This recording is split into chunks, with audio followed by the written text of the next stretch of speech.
Price the lord, hallelujah. ದೇವರ ನಾಮಕ್ಕೆ ಸ್ತೋತ್ರವಾಗಲಿ. ಪ್ರಾರ್ಥನೆ ಮಾಡಿಕೊಳ್ಳೋಣ. ಸರ್ವ ಸೃಷ್ಟಿಕರ್ತನಾದ ತಂದೆಯ ದೇವರೇ, ಮಗನ ದೇವರೇ, ಪರಿಶುದ್ಧಾತ್ಮನೇ, ನಿಮ್ಮ ನಾಮಕ್ಕೆ ಸ್ತೋತ್ರ ಸ್ವಾಮಿ. ಈ ದಿವಸವು ಈ ಸಮಯವು ಕೂಡ ನಿಮ್ಮಿಂದ ನೇಮಕವಾದಂತಹ ದಿವಸ ಸಮಯವಾಗಿದೆ. ಅದಕ್ಕಾಗಿ ನಿಮಗೆ ಸ್ತೋತ್ರ. ನಿಮ್ಮ ಪ್ರೀತಿ ಸಹಾಯ ಇಲ್ಲದೆ ಏನು ಮಾಡಲು ಸಾಧ್ಯವಿಲ್ಲ, ಏನು ನಡೆಯದು ಸ್ವಾಮಿ. ಈ ದಿವಸದ ಸಂದೇಶದ ಭಾಗವನ್ನು ಕೂಡ ಹೇರಳವಾಗಿ ಆಶೀರ್ವದಿಸಿ ನಿಮ್ಮ ಪವಿತ್ರ ಆತ್ಮರ ಮೂಲಕ ನಡೆಸುವುದಕ್ಕಾಗಿ ಸ್ತೋತ್ರ. ನಿಮ್ಮೆಲ್ಲ ಉಪಕಾರಗಳಿಗಾಗಿಯೂ ಸ್ತೋತ್ರ. ಯೇಸುವಿನ ನಾಮದಲ್ಲಿ ಪ್ರಾರ್ಥಿಸಿದ್ದೇನೆ ನಮ್ಮ ತಂದೆಯೇ, ಆಮೇನ್. ಇದನ್ನು ಕೇಳುತ್ತಿರುವ ನನ್ನ ಸಹೋದರ ಸಹೋದರಿ, ನಿಮಗೂ ನನ್ನ ಹೃದಯಪೂರ್ವಕವಾದಂತಹ ನಮಸ್ಕಾರಗಳು. ದೇವರು ಈ ದಿವಸವೂ ಕೂಡ ನಿಮ್ಮನ್ನು, ನಿಮ್ಮ ಮಕ್ಕಳನ್ನು ಹೋದಲ್ಲಿಯೂ ಬಂದಲ್ಲಿಯೂ ಎಲ್ಲ ಕೆಲಸ ಕಾರ್ಯಗಳಲ್ಲಿ ಕೂಡ ಹೇರಳವಾಗಿ ಆಶೀರ್ವದಿಸಲೆಂದು ಬೆಳಗಿನ ಜಾವದಲ್ಲಿ ನಾನು ಪ್ರಾರ್ಥಿಸುವನಾಗಿದ್ದೇನೆ. ಪ್ರತಿ ದಿವಸವೂ ಕೂಡ ದೇವರು ನಿಮ್ಮನ್ನು ಹೇರಳವಾಗಿ ಆಶೀರ್ವದಿಸಲಿ. ಈ ದಿವಸದ ಸಂದೇಶದ ಭಾಗವು ಯೋಬನು 5:22. ಯೋಬನು 5ನೇ ಅಧ್ಯಾಯ 22. ದೇವರ ನಾಮಕ್ಕೆ ಸ್ತೋತ್ರವಾಗಲಿ. ವಚನದ ಕಡೆಗೆ ಹೋಗೋಣ. 22ನೇ ವಚನ. ನೀನು ನಾಶನಕ್ಕೂ ಕ್ಷಾಮಕ್ಕೂ ನಗುವಿ, ಕಾಡು ಮೃಗಗಳಿಗೂ ಅಂಜಬೇಕಾಗಿಲ್ಲ. ಹೊಲದ ಕಲ್ಲುಗಳೊಂದಿಗೂ ಒಪ್ಪಂದ ಮಾಡಿಕೊಂಡಿರುವಿ, ಕಾಡು ಮೃಗಗಳು ನಿನ್ನ ಸಂಗಡ ಸಮಾಧಾನವಾಗಿರು. ನೋಡಿ, ಯೋಬನು ಸರಿಯಾದ ಉತ್ತರ ಕೊಟ್ಟ ಮೇಲೆ ಅವನ ಸ್ನೇಹಿತರು ಅವನನ್ನು ಹೀಯಾಳಿಸ್ತಾ ಇದ್ದಾರೆ. ನೀನು ಯಾವುದಕ್ಕೂ ಕ್ಷಾಮಕ್ಕೂ ಕಾಡು ಮೃಗಗಳಿಗೂ ನೀನು ಹೆದರೋದಿಲ್ಲ, ನಗುತ್ತಲೇ ನೀನು ಇರ್ತೀಯ.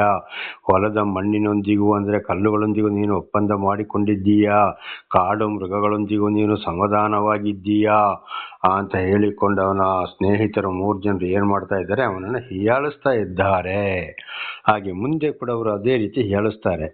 ನಿನ್ನ ಗುಡಾರಕ್ಕೆ ಅಪಾಯವಿಲ್ಲವೆಂದು ನಿನಗೆ ಗೊತ್ತೇ ಇರುವುದು, ನಿನ್ನ ಹಟ್ಟಿಯನ್ನು ನೀನು ಪರೀಕ್ಷಿಸುವಾಗ ಏನೂ ಕಡಿಮೆಯಾಗಿರುವುದಿಲ್ಲ, ನಿನ್ನ ಮನೆಗೂ ಯಾವುದೇ ಅಪಾಯ ಬರೋದಿಲ್ಲ, ನೀನು ದನ ಕುರಿಗಳನ್ನ ಕಟ್ಟುವಂಥ ಹಟ್ಟಿಗೂ ಕೂಡ ಯಾವುದೇ ಅಪಾಯ ಬರೋದಿಲ್ಲ ಎಂಬುದಾಗಿ ಕೂಡ ಅವರು ಯೋಬನನ್ನು ಏನು ಮಾಡ್ತಾರೆ, ಅಲ್ಲಿ ಹೀಯಾಳಿಸ್ತಾರೆ. ಯಾಕೆಂದರೆ ಅಲ್ಲಿ ಅವನ ಕುರಿ, ದನ, ಒಂಟೆ, ಕತ್ತೆಗಳೆಲ್ಲ ನಾಶವಾಯಿತು, ಅವನ ಮಕ್ಕಳನ್ನು ಕೂಡ ಕೊಂದು ಹಾಕಿದ್ರು. ಅದಕ್ಕೆ ಅವರು ಏನು ಮಾಡ್ತಾರೆ, ಹೀಯಾಳಿಸ್ತಾ ಇದ್ದಾರೆ ಇವನನ್ನು. ನೀನು ದೇವರಂತೇಳಿ ನಿನಗೆ ಏನಾಯಿತು ಪರಿಸ್ಥಿತಿ ಎಂಬುದಾಗಿ ಯೋಚನೆ ಇಟ್ಟು ಹೀಯಾಳಿಸ್ತಾರೆ. ಹಾಗೆ ಇವತ್ತು ಅನೇಕರು ನಾವು ದೇವರೊಂದಿಗೆ ಜೀವಿಸುವಾಗ ಬರುವಂಥ ಕಷ್ಟ ಸಂಕಟಗಳು ಬಂದಾಗ, ನೀವು ಪ್ರಾರ್ಥನೆ ಮಾಡ್ತೀರಿ, ದೇವ್ರನ್ನ ಹಿಂಬಾಲಿಸ್ತೀರಿ, ಚರ್ಚಿಗೆ ಹೋಗೋರು, ನೀವು ದೇವರ ಮಕ್ಕಳು, ಅವತ್ತು ಯಾಕೆ ನಿಮಗೆ ಹೀಗೆಲ್ಲ ಬರ್ತದೆ ಅಂತೇಳಿ ಅನೇಕರು ಇವತ್ತು ಕೂಡ ಹೀಯಾಳಿಸ್ತಾ ಇದ್ದಾರೆ. ಹೀಗೆ ನನಗೂ ಕೂಡ ಒಂದು ಸಮಯದಲ್ಲಿ, ಈಗ ಸ್ವಲ್ಪ ದಿವಸದ ಹಿಂದೆ ಬಹಳ ಒಂದು ಇದು ಏನಾಯಿತು, ನನಗೆ ಬಹಳ ಶೀತ ಆಗೋಯ್ತು, ನೆಗಡಿ, ಕೆಮ್ಮೆಲ್ಲ ಬಂತು. ಹೀಗಿರುವಾಗ ಒಂದು ಸಹೋದರಿ ನನಗೆ ಅದೇ ಮಾತನ್ನು ಹೇಳಿದ್ಲು, ಬ್ರದರ್ ನೀನು ಪ್ರಾರ್ಥನೆ ಮಾಡ್ತಾ ಇದೆಯಾ, ನಿನಗೆ ಯಾಕೆ ಹೀಗೆಲ್ಲ ಬರ್ತದೆ ಅಂತೇಳಿ. ನೋಡಿದರೆ ಹೇಗೆ ಅವರಿಗೆ ಹೀಯಾಳಿಸಿದರು. ಆಗ ತಕ್ಕಾದ ಉತ್ತರವನ್ನು ದೇವರು ನನಗೆ ಕೊಡುವಾಗ ಒಂದು ಯೋಚನೆಯನ್ನು ಕೊಟ್ಟು, ನಾವು ಈ ಲೋಕದಲ್ಲಿ ಜೀವಿಸುವಾಗ ಪ್ರಕೃತಿ ನಿಯಮದಲ್ಲಿ ಬರುವಂಥ ಕಷ್ಟ, ಸಂಕಟ, ದುಃಖಗಳಿಗೆ ನಾವು ಕೂಡ ಒಳಗಾಗಬೇಕಾಗ್ತದೆ. ಆದರೆ ನಮ್ಮನ್ನು ದೇವರು ಕೈ ಬಿಡೋದಿಲ್ಲ, ಮೇಲೆ ಎತ್ತುತ್ತಾನೆ. ಒಂದು ಕಡೆಗೆ ಬಿದ್ದರೆ 7 ಕಡೆ ಮೇಲೆ ಎತ್ತಿ ಬಿಡ್ತಾನೆ ಎಂಬುದಾಗಿ ದೇವರು ನನಗೆ ಮಾತನಾಡುವಂಥ ಒಂದು ಜ್ಞಾನವನ್ನು ಅನುಗ್ರಹಿಸಿದರು. ದೇವರ ನಮಗೆ ಸ್ತೋತ್ರ. ಹಾಗೆ ಇವತ್ತು ನಾವು ದೇವರೊಂದಿಗೆ ಜೀವಿಸುವಾಗಲೂ ನಮ್ಮನ್ನು ಹೀಯಾಳಿಸೋರು, ನಗೋರು ಕೂಡ ಬಹಳ ಜನ ಇರ್ತಾರೆ. ಅವರಿಗೆ ತಕ್ಕಾದ ಉತ್ತರವನ್ನೇ ಕೊಟ್ಟು ಜಾಸ್ತಿ ಮಾತಿಗೆ ನಾವು ಹೋಗಬಾರದು ಅಂತ ಇದರ ಅರ್ಥವಾಗಿದೆ. ದೇವರ ನಮಗೆ ಸ್ತೋತ್ರವಾಗಲಿ. 25ನೇ ವಚನ. ನಿನ್ನ ಸಂತಾನವು ದೊಡ್ಡದೆಂದು, ನಿನ್ನ ಸಂತತಿಯವರು ಭೂಮಿಯ ಹುಲ್ಲಿನಂತೆ ಲೆಕ್ಕವಿಲ್ಲದವರು ಎಂದು ನಂಬಿರುವಿ. ನೋಡಿ, ಅವನ ಏನಾಯ್ತು, ಹೆಂಡತಿ ಬಿಟ್ಟು ಹೋದ್ಲು, ಮಕ್ಕಳು ಸತ್ತು ಹೋದ್ರು. ಅದಕ್ಕೆ ಸಂತಾನಕ್ಕೆ ಅವರು ಹೇಳ್ತಾರೆ, ಬಹಳ ದೊಡ್ಡ ಸಂತಾನ ಆಗ್ತದೆ, ಲೆಕ್ಕವಿಲ್ಲದಷ್ಟು ಆಗ್ತದೆ ಅಂತ ನೀನು ನಂಬಿದೆಯಲ್ಲ, ಏನಾಯ್ತು ನಿನ್ನ ಸಂತಾನ ಅಂತ ಹೇಳುವಂಥ ಅರ್ಥದಲ್ಲಿ ಅವರು ಮಾತನಾಡ್ತಾರೆ. 26ನೇ ವಚನ. ಸುಗ್ಗಿ ಕಾಲದಲ್ಲಿ ತೆನೆಸಿಡುವುದು ಮನೆಗೆ ಸೇರುವಂತೆ ನೀನು ವೃದ್ಧಾಪ್ಯದಲ್ಲಿ ಸಮಾಧಿಗೆ ಸೇರುವಿ. ನೋಡಿ, ಸುಗ್ಗಿ ಕಾಲದಲ್ಲಿ ಬೆಳೆಯನ್ನು ಯಾವ ರೀತಿಯ ರೈತರು ಕಟ್ಟಿ ಕಣಜದಲ್ಲಿ ಗಟ್ಟಿ ಕಾಳನ್ನು ಕಟ್ಟಿ ಇಡ್ತಾರೋ ಹಾಗೆ ನೀನು ಸತ್ತ ಮೇಲೆ ಸಮಾಧಿಗೆ ಹೋಗಲೇಬೇಕಪ್ಪ, ಯಾಕೆ ಇಷ್ಟೊಂದು ಮಾತಾಡ್ತೀಯ ನೀನು ಅಂತ ಹೇಳುವಂಥ ಆಲೋಚನೆಯಲ್ಲಿ ಕೂಡ ಯೋಬನ 3 ಸ್ನೇಹಿತರು ಅವನನ್ನು ಹೀಯಾಳಿಸ್ತಾ ಇದ್ದಾರೆ, ವಿರೋಧವಾಗಿ ಮಾತನಾಡುತ್ತಾ ಇದ್ದರು. ಇಗೋ, ನಿನ್ನನ್ನು ವಿಚಾರಿಸಿದ್ದೇವೆ, ಯಥಾರ್ಥವಾಗಿಯೇ ಇದೆ, ಇದನ್ನು ಕೇಳು, ನಿನ್ನಷ್ಟಕ್ಕೆ ನೀನೇ ತಿಳಿದುಕೋ. ನಾವೆಲ್ಲ ವಿಚಾರಿಸಿ ಹೇಳಿದ್ದೇವೆ, ಮಾಡಿದ್ದೇವೆ, ನೀನು ಚೆನ್ನಾಗಿ ತಿಳ್ಕೊಂಡು ನೀನು ಮಾತನಾಡು ಅಂದರೆ ಅವನು ಯೋಬನಿಗೆ ಏನಾಯಿತು, ಆಸ್ತಿ ಪಾಸ್ತಿ, ಅವನ ದನ ಕುರಿ ಕತ್ತೆಗಳು ಒಂಟೆಗಳು, ಆಮೇಲೆ ಅವನ ಮಕ್ಕಳು ಕೂಡ 10 ಮಂದಿ ಮಕ್ಕಳು ಕೂಡ ಸರ್ವನಾಶವಾದರು. ಇದನ್ನೇ ಇಟ್ಟುಕೊಂಡು ಅವ್ರು ಹೇಳಿಸ್ತಾ ಇದ್ದಾರೆ, ನೀನು ದೇವರೇ ದೇವರೇ ಅಂತ ಹೇಳ್ತೀಯಲ್ಲ, ದೇವರೇ ಕೊಟ್ಟೆ ದೇವರೇ ತಗೊಂಡೆ ಅಂತ ಕೂಡ ಹೇಳ್ತೀಯಲ್ಲ, ಹಾಗಿದ್ರೆ ನಿನಗೆ ಯಾಕಪ್ಪ ಇದೆಲ್ಲ ಆಗಬೇಕು ಅಂತ ಹೇಳುವಂಥ ರೀತಿಯಲ್ಲಿ ಹೇಳಿಸ್ತಾರೆ. ಆಗ ನಮಗೆ ಕೂಡ ಹೀಯಾಳಿಸೋರು ಇದ್ದಾರೆ, ನಾವು ಅದಕ್ಕೆ ತಲೆ ಕೆಡಿಸಿಕೊಳ್ಬಾರ್ದು. ನಾವು ದೇವರ ಮೇಲೆ ಭರವಸೆ ಇಟ್ಟು ಮುಂದೆ ಹೋಗಬೇಕಾಗಿದೆ. ದೇವರ ನಾಮಕ್ಕೆ ಸ್ತೋತ್ರವಾಗಲಿ. ಆಮೇಲೆ ನೋಡಿ, ಈಗ 6ನೇ ಅಧ್ಯಾಯ 1ರಿಂದ ನಾವು ಓದಿಕೊಳ್ಳೋಣ. ಆಮೇಲೆ ಯೋಬನು ಮತ್ತೆ ಇಂತೆಂದನು. ನೋಡಿ, ಅವರ ಪ್ರಶ್ನೆಗೆ, ಅವರ ಹೀಯಾಳಿಸೆಗೆ ಯೋಬ ಸರಿಯಾದ ಉತ್ತರವನ್ನು ಕೊಡ್ತಾ ಇದ್ದಾನೆ. ಹಾಗೆ ನಾವು ಕೂಡ ಅದಕ್ಕೆ ಸರಿಯಾದ ಉತ್ತರವನ್ನು ಕೊಡಬೇಕು. ಅದಕ್ಕೆ ಅಪೊಸ್ತಲ ಪೌಲನು ಹೇಳ್ತಾರೆ, ಯಾವ ಸಮಯದಲ್ಲಿ ಯಾರಿಗೆ ತಕ್ಕಾದ ಉತ್ತರವನ್ನು ಕೊಡಬೇಕೆಂದು ಕಲಿತುಕೊಳ್ಳಿರಿ ಅಂತೇಳಿ. ಅದಕ್ಕೆ ನಾವು ಬಹಳ ಎಚ್ಚರವಾಗಿರಬೇಕು. 6:1. ಆಮೇಲೆ ಯೋಬನು ಮತ್ತೆ ಇಂತೆಂದನು, ಆಹಾ, ತ್ರಾಸಿನಲ್ಲಿ ನನ್ನ 20 ಇಟ್ಟು ಅದರಿಂದ ನನ್ನ ಕರೆಕರೆಯ ಭಾರವನ್ನು ತೂಕ ಮಾಡುವುದಾದರೆ ಎಷ್ಟೋ ಒಳ್ಳೆಯದು ಅಂತೇಳಿ. ನೋಡಿ, ಒಂದು ವ್ಯಾಪಾರದಲ್ಲಿ ಹೋಗೊತ್ತಿಗೆ ಅಲ್ಲಿ ಏನಾಗ್ತದೆ, ಒಂದು ತ್ರಾಸಿನಲ್ಲಿ ಇಡ್ತಾರೆ, ಯಾವುದು ಹೆಚ್ಚಿದೆ ಯಾವುದು ಕಡಿಮೆ ಇದೆ ಅಂತ ಸರಿಯಾಗಿ ಅಲ್ಲಿ ತೂಗಿ ಕೊಡ್ತಾರೆ. ತ್ರಾಸು ಸರಿ ಇದ್ರೆ ಹಾಗೆ ಆ ರೀತಿ ನನ್ನನ್ನು ನೀವು ಅಳತೆ ಮಾಡಿ ನಾನು ಯಾವುದು ಕಡಿಮೆ ಇದೆ ಅಂದರೆ ಯಾರಿಗಾರು ಅನ್ಯಾಯ ದಗ ಮೋಸ ನಾನು ಮಾಡಿದ್ದೇನೆಯೋ ಅದಕ್ಕೆ ಈ ಕಷ್ಟ ಬಂತು ಅಂತ ನೀವು ಹೇಳ್ತೀರೋ ಅಥವಾ ದೇವರಿಂದ ಬಂತು ಅಂತ ಹೇಳ್ತೀರಾ? ನೀವು ನನ್ನನ್ನು ಸರಿಯಾಗಿ ನೀವು ಪರೀಕ್ಷಿಸಿ ನೋಡಿ, ಯಾರಿಗಾದ್ರೂ ಏನಾದ್ರು ನಾನು ತೊಂದರೆ ಮಾಡಿದ್ದೇನೆಯೋ ಅಂತ. ಅವ್ರು ಯೋಬ ಯಾರಿಗೂ ಏನೂ ತೊಂದರೆ ಮಾಡಿಲ್ಲ, ಯಾರಿಗೂ 1 ರೂಪಾಯಿ 1 ಪೈಸೆ ಕೂಡ ಏನು ತೊಂದರೆ ಮಾಡಿಲ್ಲ. ಅವನಿಗೆ ಅಕಸ್ಮಾತ್ತಾಗಿ ಹೀಗೆ ಆಯಿತು. ಇದು ಈ ಒಂದು ಮಾತು, ಧೈರ್ಯ ಹೇಳಕ್ಕೆ ನಮಗೂ ಬೇಕು. ನಾನು ಯಾರಿಗೂ ಯಾರಿಗೆ ದಗ ಮೋಸ ಅನ್ಯಾಯ ಮಾಡಿದ್ದೇನೆ, ಯಾರ ಋಣ ತಿಂದಿದ್ದೇನೆ, ನಾನಾ ರೀತಿಯಲ್ಲಿ ಯಾರ ಕಣ್ಣೀರಾದ್ರೂ ಸುರಿಸಿದ್ದೇನೆಯೋ ಅಂತೇಳಿ ನಮಗೆ ಕಷ್ಟ ಬಂದಾಗ ಯಾರಾದರೂ ಹೀಯಾಳಿಸೋರಿದ್ದರೆ ಅವರಿಗೆ ನಾವು ಈ ಪ್ರಶ್ನೆಯನ್ನು ಮಾಡಬೇಕಾಗಿದೆ. ನನ್ನನ್ನು ನೀವೇ ಪರೀಕ್ಷಿಸಿ ನೋಡಿ ಎಂಬುದಾಗಿ. 3ನೇ ವಚನ. ಆಗ ನನ್ನ 20 ಸಮುದ್ರದ ಮರಣಿಗಿಂತಲೂ ಹೆಚ್ಚು ಭಾರವುಳ್ಳದೆಂದು ಗೊತ್ತಾಗುವುದು, ಆದ್ದರಿಂದಲೇ ಆಶ್ರಯಿಂದ ಮಾತನಾಡಿದ್ದೇನೆ. ಆಗ ನೋಡಿ, ಅಲ್ಲಿ ಏನು ಹೇಳ್ತಾನೆ, ಸಮುದ್ರದ ನೀರಿಗೆ ಹೋಲಿಸ್ತಾನೆ ಯೋಬನು. ಸಮುದ್ರದ ಮರಳಿಗಿಂತಲೂ ಹೆಚ್ಚು ಭಾರವುಳ್ಳದ್ದು, ತೂಕದಲ್ಲಿ ಬಹಳ ತೂಕ ಇವತ್ತು ಯಾವುದು ಮರಳಾಗಿದೆ. ಆವಾಗ ನಾನು ಯಾವ ರೀತಿ ಮಾತನಾಡಿದ್ದೇನೆ, ನನ್ನ ಮಾತಿನಲ್ಲಿ ಎಷ್ಟು ಭಾರವಿದೆ ಎಂಬುದಾಗಿ ನೀವು ನನ್ನ ಪರೀಕ್ಷಿಸಿ ನೋಡಿ, ಆಗ ನಿಮಗೆ ಅರ್ಥವಾಗ್ತದೆ ಅಂತೇಳಿ ಯೋಬ ಅವರಿಗೆ ಉತ್ತರವನ್ನು ಕೊಡ್ತಾ. ಅಂದರೆ ನನ್ನಲ್ಲಿ ಯಾವುದೇ ದಗ ಮೋಸ ಅನ್ಯಾಯ ಇಲ್ಲ, ಆಕಸ್ಮಿಕವಾಗಿ ನನಗೆ ಬಂದು ಹೋಯಿತು, ಏನಾದರೂ ತಪ್ಪಿದ್ದರೆ ಹೇಳಿ ಅಂತ. ಇದು ಇವತ್ತು ಈ ಒಂದು ಧೈರ್ಯ ಮಾತಾಡೋದು ನಮ್ಮಲ್ಲಿ ಕೂಡ ಇರಬೇಕು. ಅದಕ್ಕೂ ನಾವು ತಯಾರಾಗಿರಬೇಕು. ಇನ್ನೊಬ್ಬರಿಗೆ ದಗ ಮೋಸ ಅನ್ಯಾಯ ಮಾಡಿಕೊಂಡು, ಇನ್ನೊಬ್ಬರ ಋಣ ತಿಂದುಕೊಂಡು, ಇನ್ನೊಬ್ಬರಿಗೆ ಮೋಸ ಮಾಡಿಕೊಂಡು ನಾವು ಎಷ್ಟೇ ಸತ್ಯವಂತರಾದರೂ ಕೂಡ ಸತ್ಯವಂತರದ್ದು ಹೇಳಿಸಿಕೊಳ್ಳಲು ಆಗುವುದಿಲ್ಲ ಅಂತ ಇದರ ಅರ್ಥ. 4ನೇ ವಚನ. ಸರ್ವಶಕ್ತನ ಬಾಣಗಳು ನನ್ನಲ್ಲಿ ನಾಟಿರುತ್ತವೆ, ನನ್ನ ಆತ್ಮವು ಅವುಗಳ ವಿಷಯವನ್ನು ಹೀರಿಕೊಳ್ಳುತ್ತವೆ. ಸರ್ವಶಕ್ತನ ಬಾಣಗಳು ನನ್ನಲ್ಲಿ ನಾಟಿರುತ್ತವೆ ಅಂದರೆ ಇದು ದೇವರ ಇಷ್ಟದಿಂದ ದೇವರ ಚಿತ್ತದಿಂದ ಬಂತು ಅಂತ ಯೋಬ ಹೇಳ್ತಾ ಇದ್ದಾನೆ. ಹಾಗೆ ನಾವು ಕೂಡ ಒಳ್ಳೆತನದಲ್ಲಿ ಜೀವಿಸುವಾಗ ಬರುವಂತಹ ಕಷ್ಟ ಸಂಕಟ ದುಃಖಗಳು ದೇವರ ಒಂದು ಚಿತ್ತವಾಗಿರ್ತದೆ. ದೇವರು ಕೂಡ ನಮ್ಮನ್ನು ಪರೀಕ್ಷೆ ಮಾಡ್ತಾನೆ. ಈಗ ಯೋಬನ ಆಸ್ತಿ ಪಾಸ್ತಿ ಅವನ ಮಕ್ಕಳನ್ನು ಎಲ್ಲವನ್ನು ಸೈತಾನಕ್ಕೆ ಕೈಗೆ ಒಪ್ಪಿಸಿಕೊಟ್ಟು ಪ್ರಾಣವನ್ನು ಮುಟ್ಟಬೇಡ ಅಂತ ಹೇಳಿ ಏನು ಮಾಡಿದ್ರು, ಸೈತಾನಿಗೆ ಒಪ್ಪಿಸಿಕೊಟ್ಟು ದೇವರು ಯೋಬನ ಪರವಾಗಿ ನಿಂತರು. ಹಾಗೆ ನಮ್ಮ ಜೀವಿತದಲ್ಲಿ ಕೂಡ ಅನೇಕ ಸಲ ಇದುವೇ ಬರಬಹುದು. ಆದ್ದರಿಂದ ಬಹಳ ಎಚ್ಚರವಾಗಿರಬೇಕು. ಸರ್ವಶಕ್ತನ ಬಾಣಗಳು ನನ್ನಲ್ಲಿ ನಾಟಿರುತ್ತವೆ ಅಂದರೆ ಅದೊಂದು ದೇವರ ಪ್ರೀತಿಯಾಗಿದೆ. ದೇವರಿಂದ ಬಂದಂಥ ಕಷ್ಟ ಸಂಕಟ ದುಃಖಗಳು ಆಗಿರುತ್ತವೆ, ಅದು ನಮ್ಮ ಜೀವಿತದಲ್ಲಿ ಕೂಡ ಆಗಬಹುದು. ನನ್ನ ಆತ್ಮವು ಅವುಗಳ ವಿಷವನ್ನು ಹೀರಿಕೊಳ್ಳುತ್ತವೆ. ನೋಡಿ, ಆಗ ನಾವು ದೇವರಲ್ಲಿ ಭಯ ಭಕ್ತಿ ಭರವಸೆ ಇಟ್ಟರೆ ಖಂಡಿತವಾಗಿ ಆ ಕಷ್ಟ ಸಂಕಟ ದುಃಖಗಳನ್ನು ದಾಟಿ ನಾವು ಮುಂದೆ ಹೋಗ್ತೇವೆ. ದೇವರೇ ನಮ್ಮನ್ನು ಮೇಲಕ್ಕೆತ್ತಿ ಬಿಡ್ತಾರೆ, ಬಿಡುಗಡೆಗೊಳಿಸ್ತಾರೆ ಅಂತ ಈ ಯೋಬ ಏನು ಮಾಡ್ತಾನೆ, ಅವನ 3 ಮಂದಿ ಈ ಸ್ನೇಹಿತರಿಗೆ ಅಂದರೆ ವಿರುದ್ಧವಾಗಿ ಮಾತಾಡೋರಿಗೆ ಉತ್ತರವನ್ನು ಕೊಡ್ತಾ ಇದ್ದಾನೆ. ದೇವರು ಕಳುಹಿಸಿದ ಅಪಾಯಗಳು ನನಗೆ ವಿರೋಧವಾಗಿ ವ್ಯೂಹ ಕಟ್ಟಿವೆ. ದೇವರ ನಾಮಕ್ಕೆ ಸ್ತೋತ್ರಗಳು. ದೇವರ ಅಪಾಯಗಳನ್ನು ಕಳಿಸಿದ ಅದು ನನಗೆ ವಿರುದ್ಧವಾಗಿ ನಿಂತಿವೆ, ಆದರೆ ದೇವರೇ ಅದನ್ನು ಬಗೆಹರಿಸುತ್ತಾನೆ ಎಂಬುದಾಗಿ ಯೋಬ ಹೇಳ್ತಾ ಇದ್ದಾನೆ, ಹೇಳಿದ್ದಾನೆ. ಧರ್ಮೋಪದೇಶಕಾಂಡದಲ್ಲಿ ಕೂಡ ಮೋಶೆ ಮುಖಾಂತರ ಹೇಳಿದರೆ, ಗಾಯ ಮಾಡುವವನು, ಎಣ್ಣೆ ಕಟ್ಟುವವನು, ಅದನ್ನು ಹಿಸುಕುವವನು, ಮೆದು ಮಾಡುವವನು, ಕೊಲ್ಲುವವನು, ಬದುಕಿಸುವವನು ಕೂಡ ನಾನೇ ಅಂತೇಳಿ. ದೇವರ ನಾಮಕ್ಕೆ ಸ್ತೋತ್ರ. ಪ್ರತಿಯೊಂದು ದೇವರಿಂದಲೇ ಬರುವಂಥದ್ದು. ಆದರೆ ನಾವು ಪರಿಶುದ್ಧರಾಗಿ ದೇವರ ವಾಕ್ಯಕ್ಕೆ ವಿಧೇಯರಾಗಿ ಜೀವಿಸಿ ವಿರೋಧಿಗಳಿಗೆ ತಕ್ಕಾದ ಉತ್ತರ ಕೊಡಲಿಕ್ಕೆ ನಾವು ತಯಾರಾಗಿರಬೇಕು.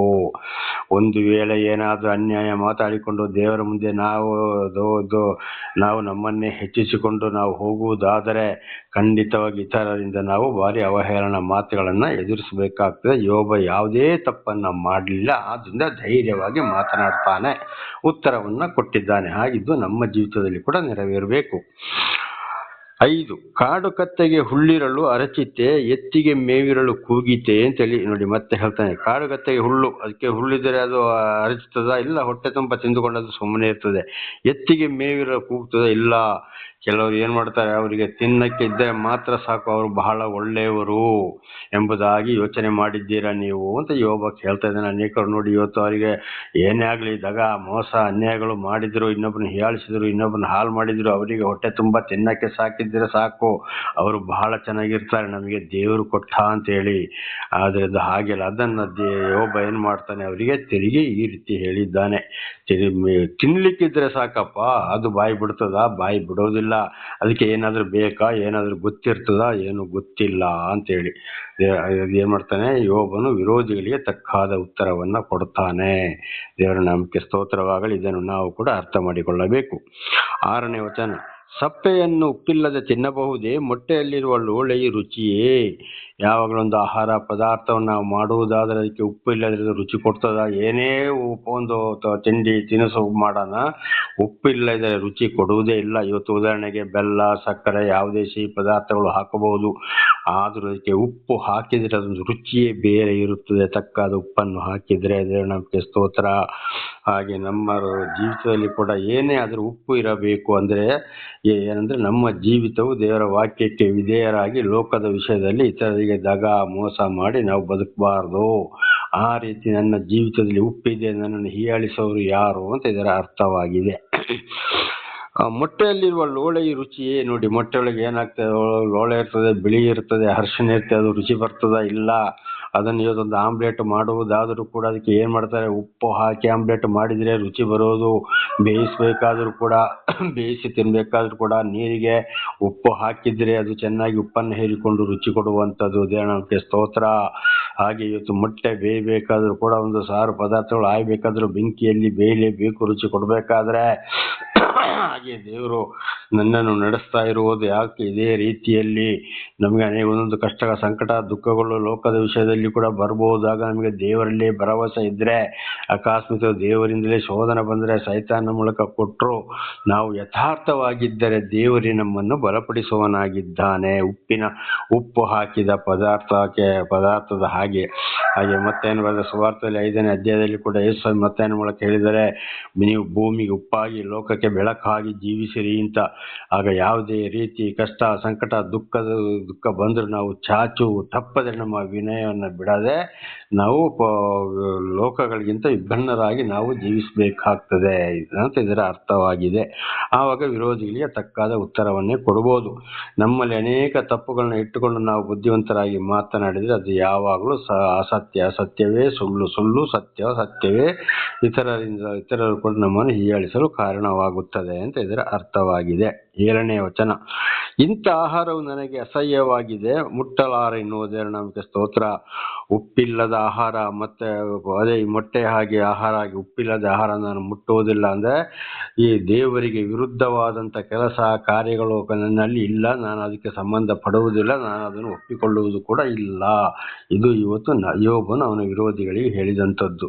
ಹಾಗೆ ಇವತ್ತು ನಮ್ಮ ಜೀವಿತದಲ್ಲಿ ಕೂಡ ದೇವರಿಗೆ ವಿರುದ್ಧವಾದ ಕಾರ್ಯಗಳನ್ನ ಮಾಡಕ್ಕೆ ಹೋಗಬಾರ್ದು, ಅಂಥವರ ಸಹವಾಸಕ್ಕೂ ನಾವು ಹೋಗಬಾರ್ದು. ಯಾವುದೇ ಕಷ್ಟ, ಸಂಕಟ, ದುಃಖಗಳು ಬಂದರೂ ಕೂಡ ದೇವರು ನಮಗೆ ದರ್ಶನ ಕೊಟ್ಟ ಮೇಲೆ, ದೇವರು ನಮ್ಮ ನಡೆಸ್ತಾ ಇರುವಾಗ, ದೇವರ ಅದ್ಭುತ ಕಾರ್ಯಗಳನ್ನು ನಾವು ತಿಳಿದು ಮುಂದೆ ಸಾಗುವಾಗ, ನಮ್ಮ ಅನುಭವಕ್ಕೆ ಬಂದಾಗ ದೇವರನ್ನೇ ತಿಳಿಯಪಡಿಸ್ತಾರೆ. ಆಮೇಲೆ ಇತರರ ಹಾಗೆ ನಾವು ಲೋಕದ ವಿಷಯಕ್ಕೆ ಕಡೆ ದೇವರು ಬೇಕು, ಈ ಕಡೆ ದೆವ್ವನು ಬೇಕು ಅಂತೇಳಿ ನಾವು ಖಂಡಿತವಾಗಿ ಹೋಗಬಾರದು. ಯೋಬನ ಹಾಗೆ ನಾವು ನೀತಿವಂತರಾಗಿ ಜೀವಿಸಲು ಪ್ರಯತ್ನಿಸಬೇಕು ಅಂತ ಇದರ ಅರ್ಥ. 8ನೇ ವಚನ 6-8. ಅಯ್ಯೋ, ನನ್ನ ವಿಜ್ಞಾಪನೆಯು ನೆರವೇರುವುದಿಲ್ಲವೇ? ನಾನು ಬಯಸುವುದನ್ನು ದೇವರು ಕೊಡುವುದಿಲ್ಲವೇ ಅಂತ ಮತ್ತು ನೋಡಿ, ದೇವರ ಮೇಲೆ ಸರಿಯಾದ ನಂಬಿಕೆ ಇರ್ತಾನೆ. ನನ್ನ ವಿಜ್ಞಾಪನೆಯು, ನಾನು ಪ್ರಾರ್ಥನೆ ಮಾಡಿದಂಥದ್ದು ನೆರವೇರುವುದಿಲ್ವೋ? ಖಂಡಿತವಾಗಿ ನೆರವೇರ್ತದೆ. ನಾನು ಬಯಸುವುದನ್ನು ದೇವರು ಕೊಡುವುದಿಲ್ಲವೋ? ನನಗೆ ಏನು ಬೇಕು ಅಂತ ಕೇಳಿದನು ಕೊಡೋದಿಲ್ವೋ? ಖಂಡಿತವಾಗಿ ಕೊಡ್ತಾನೆ ಅಂತೇಳಿ. ಎಂತ ಕಷ್ಟ, ಸಂಕಟ, ದುಃಖಗಳು ಬಂದ್ರು ಎಲ್ಲವೂ ಹೋಗಿ ಯೋಬನ ಹೆಂಡತಿ ಕೂಡ ಬಿಟ್ಟು ಹೋದ್ರು ಕೂಡ ಒಬ್ಬನೇ ಕುಳಿತುಕೊಂಡ್ರು. ಅವನು ವೈರಿಗಳಿಗೆ, ಸ್ನೇಹಿತರು ವಿರೋಧವಾಗಿ ಮಾತಾಡೋರಿಗೆ ತಕ್ಕಾದ ಉತ್ತರವನ್ನ ಕೊಡ್ತಾ ಇದ್ದಾನೆ. ದೇವರ ಮೇಲೆ ಭರವಸೆ ಕಳ್ಕೊಳ್ಳುವುದಿಲ್ಲ. ಆದ್ದರಿಂದ ನನ್ನ ಸಹೋದರ ಸಹೋದರಿ, ನಮಗೂ ಕೂಡ ಇಂಥದ್ದು ಬಂದ್ರೆ ನಾವು ದೇವರ ಮೇಲೆ ಭರವಸೆ ಕಳೆದುಕೊಳ್ಳಬಾರದು. ಇದು ಕೂಡ ನನ್ನ ಜೀವಿತದಲ್ಲಿ ಯಾರು ಇಲ್ಲದವಾಗಿ ಎಲ್ಲರೂ ತಳ್ಳಿಬಿಟ್ಟು ಯಾರಿಗೂ ಬೇಡದವನು, ಲೋಕಕ್ಕೆ ಒಂದು ಕಸದವನು ಆಗಿದ್ದೇನೆ. ಆದರೆ ದೇವರು ನನ್ನನ್ನು ಉಪ್ಪಿನ ಹಾಗೆ, ಬೆಳಕಿನ ಹಾಗೆ ನನ್ನನ್ನು ನಡೆಸ್ತಾ ಇದ್ದಾರೆ. ಯಾವ್ದ್ರಲ್ಲೂ ನಾನು ದೇವರಲ್ಲಿ ಇಂದುವರೆಗೂ ದೇವರಲ್ಲಿ ಯಾವುದೇ ಕಾರಣಕ್ಕೂ ಭರವಸೆ ಕಡಿಮೆ ಮಾಡಿಕೊಳ್ಳಲಿಲ್ಲ. ಇನ್ನು ಮುಂದಿನ ಜೀವಮಾನದ ಕೊನೆಯವರೆಗೂ ನಾನು ದೇವರಲ್ಲಿ ಯಾವುದೇ ಕಷ್ಟ, ಸಂಕಟ, ದುಃಖ ಬಂದರೂ ಕಳೆದುಕೊಳ್ಳುವುದಿಲ್ಲ. ದೇವರೇ ಇಲ್ಲಿವರೆಗೆ ನಡೆಸಿದ್ದಾರೆ, ಇನ್ನು ಮುಂದೆ ಕೂಡ ದೇವರೇ ನಡೆಸುವವರಾಗಿದ್ದಾರೆ. ದೇವರ ನಾಮಕ್ಕೆ ಸ್ತೋತ್ರವಾಗಲಿ. 9ನೇ ವಚನ. ಆತನು ದಯಮಾಡಿ ತನ್ನ ಕೈ ಜಾಡಿಸಿ ನನ್ನನ್ನು ಜಜ್ಜಿ ಸಂಹರಿಸಿದರೆ ಅಂತ ಯಾರ್ಯಾರ ಮೇಲೆ? ದೇವ್ರ ಮೇಲೆ ಯೋಬನ ಹೇಳ್ತಾ ಇದ್ದಾನೆ. ಏನು? ಆತನು ದಯಮಾಡಿ ತನ್ನ ಕೈ ಜಾಡಿಸಿ ನನ್ನನ್ನು ಜಜ್ಜಿ ಸಂಹರಿಸಿದರೆ, ಆದರೆ ದೇವರೇ ನನಗೆ ಇಂಥ ಶಿಕ್ಷೆಯನ್ನು ಕೊಟ್ಟರೆ, ದೇವರಿಂದಲೇ ಶಿಕ್ಷೆ ಬಂದರೆ ಅಂತ 10ನೇ ವಚನ. ಆಗ ನಾನು ಆದರಣೆ ಹೊಂದಿ ಮಿತಿಯಿಲ್ಲದ ಯಾತನೆಯಲ್ಲಿಯೂ ಉಲ್ಲಾಸಿಸುವೆನು.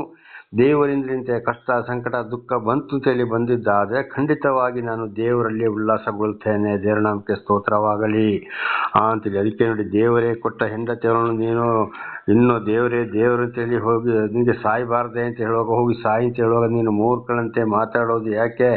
ದೇವರು ಕೊಟ್ಟ, ದೇವರೇ ತಕೊಂಡ ಅಂತೇಳಿ ಹೆಂಡತಿಗೆ ತಕ್ಕಾದ ಉತ್ತರವನ್ನು ಕೊಟ್ಟ ಯಾರು? ಯೋಬ. ಅದೇ ಮಾತನ್ನು ಇಲ್ಲಿ ಏನ್ ಮಾಡ್ತಾ ಇದ್ದಾರೆ? ಅವನ ವಿರೋಧಿಗಳಾದ ಸ್ನೇಹಿತರಿಗೆ ಇದನ್ನು ಹೇಳ್ತಾ ಇದ್ದಾನೆ.